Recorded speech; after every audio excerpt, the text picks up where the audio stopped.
you from Rancho Paco in Ocala, Florida, it's He's No Mickey Mantle with your hosts, George and Jordan.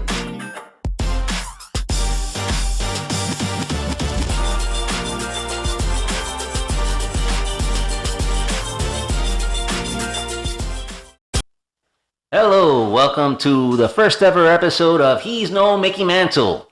We are a father and son duo, your host for this program. I am George alongside Jordan.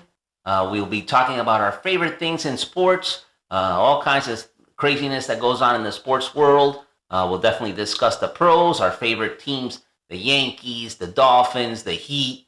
We'll talk some Marlins baseball. We'll talk Panthers hockey.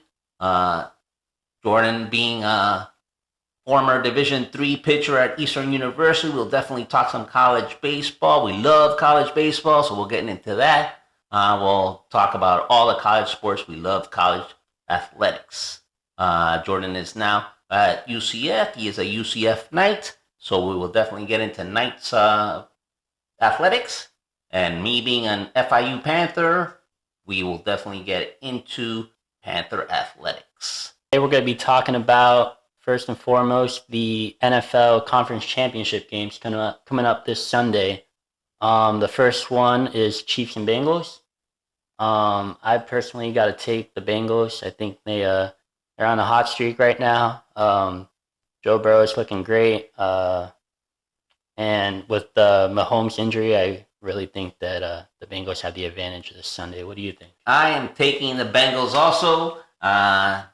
For the same reasons you stated, Mahomes is dinged up. We don't know how the ankle's going to be. Andy Reid says they're preparing like he's going to play.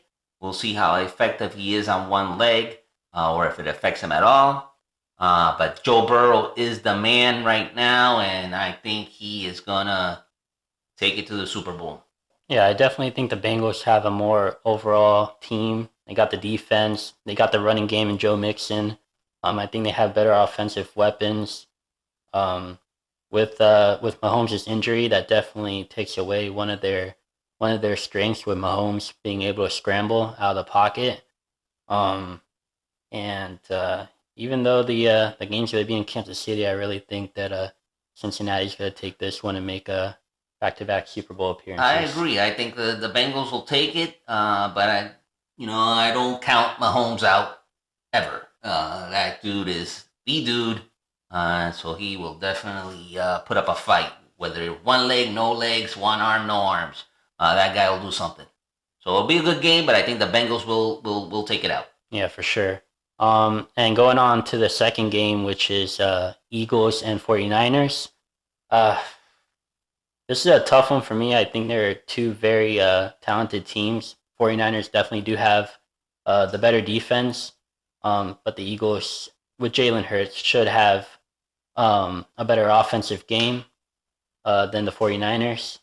But if the 49ers do end up pulling that off, especially playing in Philadelphia, that'd be quite the story for rookie Brock Purdy. And I would love to see that for sure. I agree with you. I think the 49ers defense is all world. Their defense is good enough to win it all. However, they do have that rookie quarterback in the biggest game of his life. It may be time that the rookie shows that he's a rookie.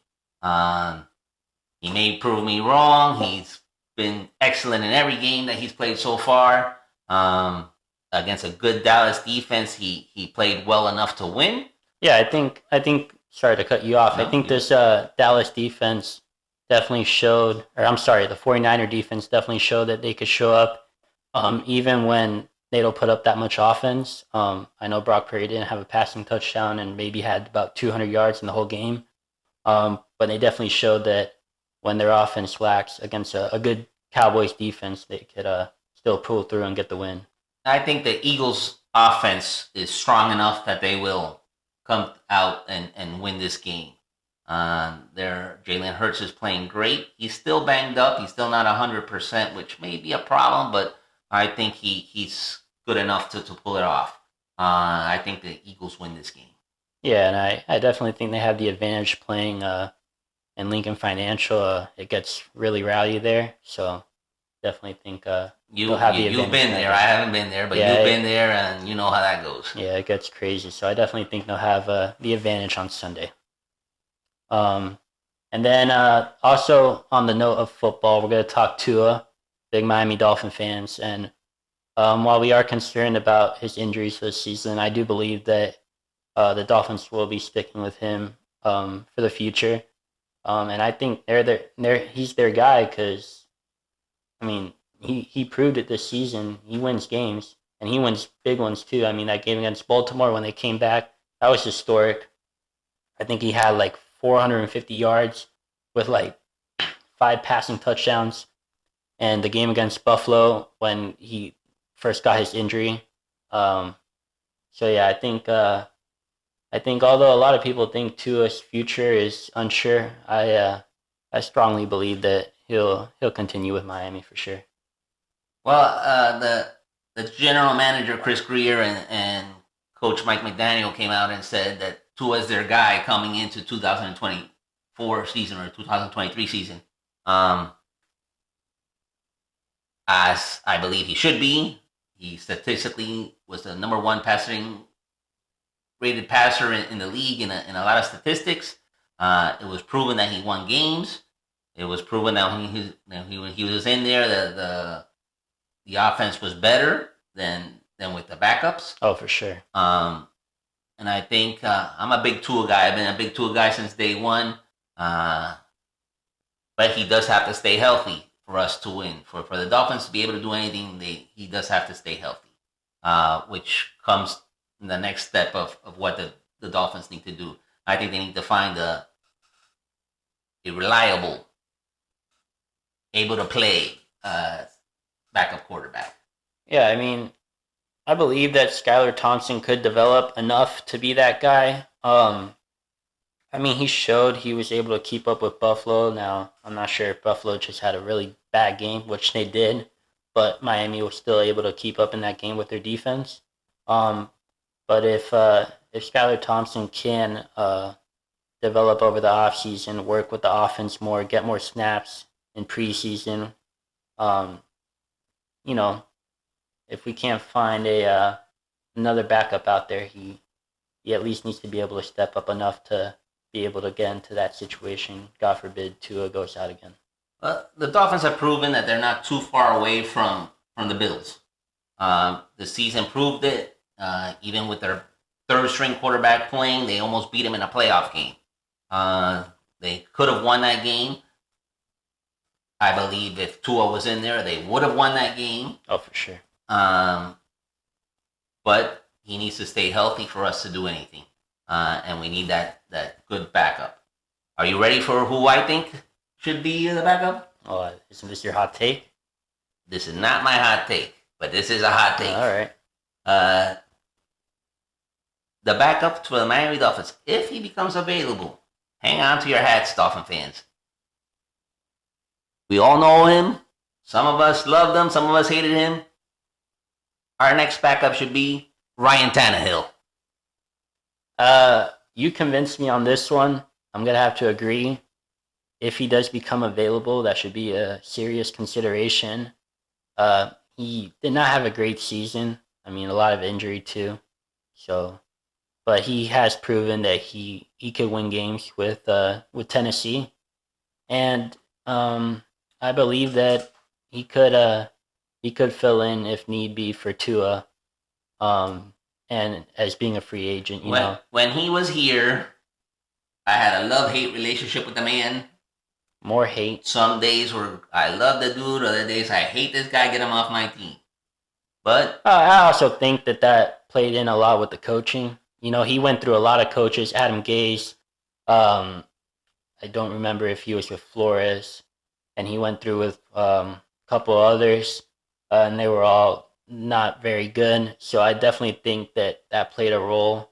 And as you could see with Tennessee, if you put some weapons around him, he could win games. So I definitely think with Tyreek and Waddle, and a developing running game, I think that he could slip into that role as a backup for sure. Definitely, there's the talent there around for him to play well in a few games if need be. But again, if Tua's not there, they're not doing anything. No, definitely.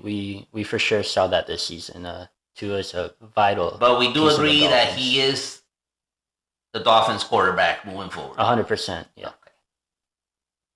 So now we're going to talk about another Miami team, our Miami Marlins. They've been making quite a bit of moves this offseason. Yeah, this week. This week, strengthening their much-needed offense. They acquired Arraez, the batting champ from the Minnesota Twins. A batting champ. Yep. They acquired who else? They acquired Segura from the Phillies. Juan Segura, yep. And then they picked up Johnny Cueto. Johnny Cueto, yeah. I mean, they got some bats that, although not power hitters, they are hitters. Guys that could get on base. Which you've said this before with the new shift rules will definitely it'll be interesting to see 2023 how these contact hitters will be the comeback of small ball. And right now the Marlins are positioned to be a small ball team. They got the pitching that will hold the opponents down in runs, and then they got the small ball to create some runs there. They got the batting champion, like you said, Arraez, the batting champion. He could hit it all over the field. They got Segura, that's a good contact hitter. They got Jazz, that has a little bit of power. He's not making Mantle. He's playing a new position, center field. Yeah, that's going to be interesting to see how he handles that. Defensively, the team is going to be a little bit questioned, and we'll see how that goes. But the rest, I think. But with their pitching, that should even it out a bit. They needed offense, and I think they got a whole lot of that. The new rules with the shift rules will help the small ball team. They have Birdie, who's led the league in steals. So they're going to manufacture some runs. They're going to score some runs. Will it be enough to get into the playoffs? I mean, with the third wild card spot implemented last year, I mean, they're in a tough division, but I think they could sneak it in for sure. The schedule should help them also. We got a new balanced schedule now. They're not going to play 19 times with their division rivals. They're going to play 13 times with each division rival. Mm-hmm. Which is a difference of 24 games in the season. That's big. Huge. That's a lot. They can bang up some other teams and make a nice run towards the playoffs. So we'll see what happens. They're also talking this week about Yuli Gurriel. That would be huge. He's old. That would be very good. But he'll play some first base, maybe platoon with Cooper over there. He's done very well with Houston. So. Another contact hitter, another guy the guy's a doubles machine. So if they can manufacture some runs, they may be a dangerous team. They may be something. And with the pitching, where they got the Cy Young Award winner. We'll see how he comes in next season. Back-to-back Cy Youngs. That dude's good enough. Yep. So that's pretty cool. So I'm excited what the Marlins are doing right now and what they're gonna look like. Hopefully, things will change for them. Hopefully, yeah. So now we're going to go into a segment we like to call Top 3. And in our first segment, we're going to be talking about the top 3 celebrities, mainly that have to do with sports, that we would like to have dinner with. So these guys or gals are people that are alive. We're not going to invite any ghosts or dead guys over to have dinner. That'd be weird. Yeah. So we're definitely gonna check out people that are still with us. So number 3, what's your number 3, Jordan? My number 3 is gonna be Shaquille O'Neal. He's a funny dude. I think he's a character.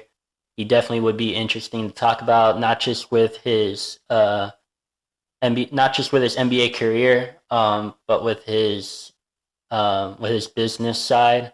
I know he's invested in a lot of different restaurants, and he's made himself into quite a millionaire by doing that. So it'd be very interesting to pick his brain and see how he went into all of that. And of course, playing with the Miami Heat, playing with the Lakers, playing with Kobe. Definitely a lot of stories there. So that'd be really cool. That is cool. Shaq is a really cool dude. I like him. I would invite him over to Rancho Pago any day of the week. That dude is funny. We could talk movies, although some bad movies he made. Lakers and Kobe, the Heat championships. We could talk a whole lot of things with that guy. That's a definitely good pick. My number 3 would be The Rock. I love The Rock. That dude is hilarious. I love his movies. Never seen a movie of The Rock besides Black Adam. That was good. That was pretty bad. Didn't like Black Adam. Sorry, Rock. But I think he's a real interesting dude. From his movies to the wrestling thing to his time at the U, all those great things. Now talking to him about being owner of the XFL and what he's trying to accomplish there.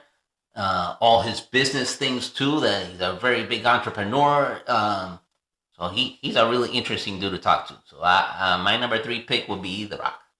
Yeah, and for all those reasons, he's actually my number 2. I've loved all The Rock's movies. I love everything he does. He's really interesting guy. All aspects of him. I'm not old enough to have seen him wrestle.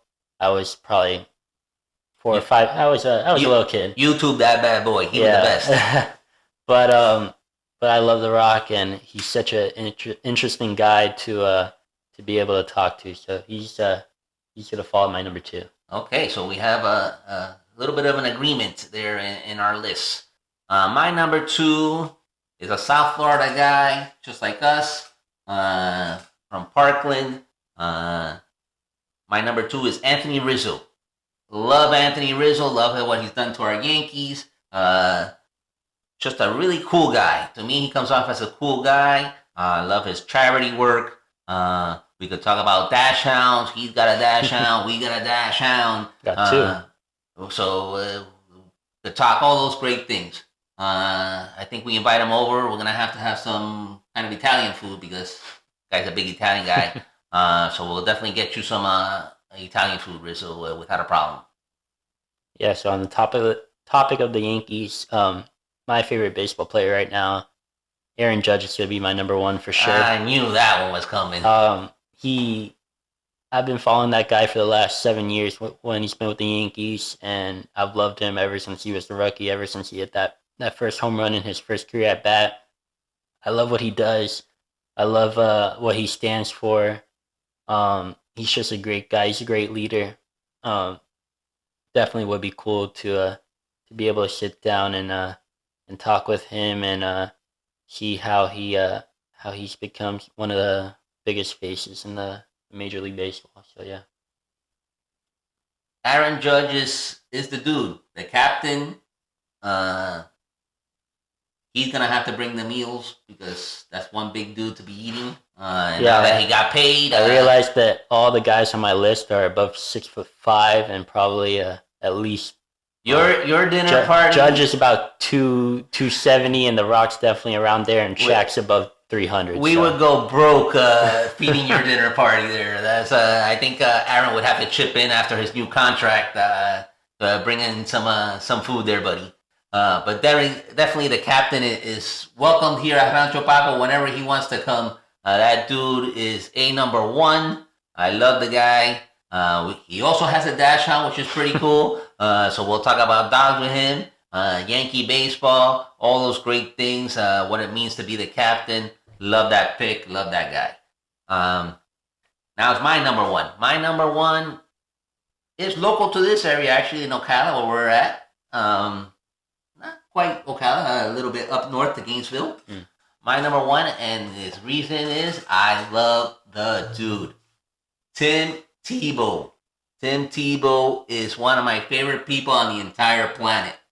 That dude is awesome. I want to talk faith with him. I want to talk mission work with him. I want to talk all those great things that he does for children, missionary work, everything I want to talk to that dude about. I would love to talk to him about his time with the Gators in Gainesville, the Heisman Trophy, SEC football, all those great things he did in college. One of the greatest college football players of all time. He's pretty cool. I'd also like to talk to him about his time in the NFL. Things didn't go after a great college career, didn't transition too well into the NFL. I would like to see how he dealt with those things and how he did with that.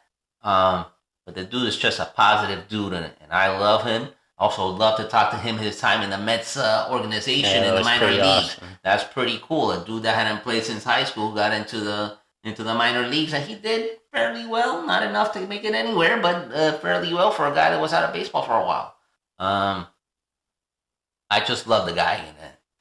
Tim, well, next time you're in Gainesville, drop on down south to Ocala. Look us up here in Rancho Paco. We would love to have you. You're always welcome in this home. All right, so that's going to wrap it up for our top three. And to close off the episode, we are going to give our hot take for the week. Our hottest take of the day. Here we go. My hottest take of the day. Joe Burrow, Joe Cool, has surpassed our boy Mahomes as the best quarterback in the league. Yep, right now. And I'm going to have to agree with that. That's also I'm going to piggyback off of that with my hot take. My hot take is that the Cincinnati Bengals are the new Kansas City Chiefs in the NFL. I think they are creating a dynasty. Definitely, if they win this year, they're on the verge of one. I think what they got going on there with Jamar, with Joe Mixon, their Joey defense B, is great. That's it, bro. Joey B is the guy. Joe Burrow is unbelievable. And Zach Taylor, sure. Very good coach, puts his team in positions to win. That team is gonna be a handful for many years to come. Yeah, they turned that team around. They were dead last for so many years, and now we're just seeing them in AFC Championship after AFC Championship. So definitely think that they're taking the throne from the Kansas City Chiefs. That's a good one. I like that. Yeah. So that's all we got for today. But if you liked it, hit the like button, subscribe. We're gonna try to get another one out before the Super Bowl here in a couple weeks. So stay tuned for that, and we'll see you next time. Take care.